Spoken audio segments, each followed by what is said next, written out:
కనిపిస్తుందండి. So apology చెప్పారు, కానీ ప్రకాష్ రాజ్ మాత్రం ఇప్పటికీ చెత్తగా మాట్లాడాడు. శివాజీ ఆడవాళ్ళ పట్ల గౌరవమే లేదు అని చెప్తున్నాడు. ఏం చెప్తాను? నేను ఇంకా చూడలేదండి, చూసినాక చెప్తాను.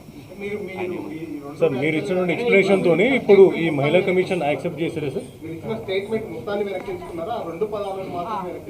మీ మాటలకి కట్టుబడే ఉన్నారా? కేవలము 2 మాటలే పొరపాటుగా అన్నాను అన్నది మాత్రమే వెనక్కి తీసుకుంటున్నారు. వాళ్ళకి ఏవైతే నచ్చలేదో వాటికి నేను క్షమాపణ చెప్పాను. నేను ఇచ్చిన స్టేట్మెంట్ అలాగే ఉంది కదా, దాన్ని నేను వెనక్కి తీసుకునేది ఆగుతుందా? కాదు కదా. నేను మంచి చెప్పటం తప్పు అనేది నాకు అర్థమైంది. సోషల్ మీడియాలో విపరీతమైనటువంటి సపోర్ట్ అవుతుందంటే ఎవరినో పొగిడే తర్వాత ఇంకా ఎవరినో విమర్శించినట్టు అవుతుంది. కాబట్టి ఈ విషయాన్ని ఇంతటితో వదిలేద్దాం. దయచేసి అందరూ కూడా ఎవరి అంతరాత్మలకు వాళ్ళకి తెలుసు ఏం జరుగుతుందనేది. అందరి అభిప్రాయాలను గౌరవిద్దాం.